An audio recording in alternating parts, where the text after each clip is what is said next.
Hi everybody, welcome to Live with Chaudhry here in Basel at BioTechX Day 2. And I'm delighted to join by Peter Casasanto from SOPHiA Genetics.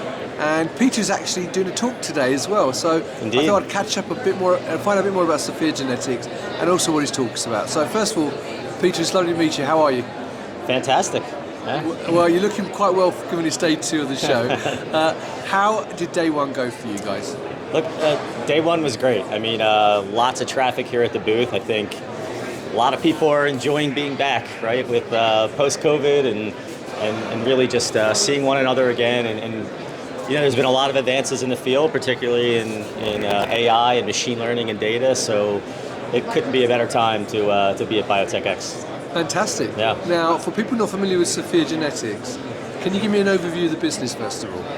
Yeah, sure. So the company's 11 years old now, so it's a health technology and analytics company that really established a platform many years ago to enable labs all around the world, hospitals, labs, to really do their own testing and then upload that raw data into our platform so that we can provide them back, you know, variant calling and tertiary analysis and reports. And so it's been a fantastic platform for physicians to really as a clinical decision support tool. And so my team now on the BioPharma side really takes that data and we harness it, and then we can work with BioPharma partners to help them drive insights for anything from patient selection to finding and matching patients for trials all the way through commercialization. So it's a multi-pronged approach, you know, bridging that gap between clinical and BioPharma. Oh, that's really good. I was going to ask you what you're talking to people about, but you've actually just said that. Yeah. So, well, one thing I will ask you is that obviously you're offering this sort of unique approach from clinical to pharma. So, but what makes what you do different to what else is out there in the marketplace? Yeah, sure. So, you know, there's a lot of companies in big data today. There's not many companies that actually have a platform to bring together and analyze that data, especially very varied, heterogeneous, multimodal data. And so that's really the platform that we've built. Our next generation of our platform, if you will, is harnessing this data so that we can really start to look at these patients holistically and longitudinally. And so whether it's in the clinical realm for physicians in treating their patients, or with my team on the BioPharma side, again, to help look at the longitudinality of those patients, trying to figure out matching the best patient to the best drug at the right time, right? And so it's the true era of precision medicine. And so we're really excited about the launch of this new module to our platform because we think it's going to revolutionize healthcare. Brilliant. And I know you're talking today, so first, what are you talking about and when is the talk? Yeah, so it's actually a panel discussion, so I'll be moderating the discussion with a number of colleagues of ours from AstraZeneca, Memorial Sloan Kettering, Ténin Hospital in Paris, and then our own chief medical officer. And so it's a really great panel looking at, you know, the things that I've just talked about, which is patients, longitudinal, multimodal data, a platform approach. But at the end of the day, how do we actually get this into clinical practice, right? I mean, there's a lot of data, a lot of AI going on in R&D, but is it really impacting patients today? And if it's not, how long until we get there?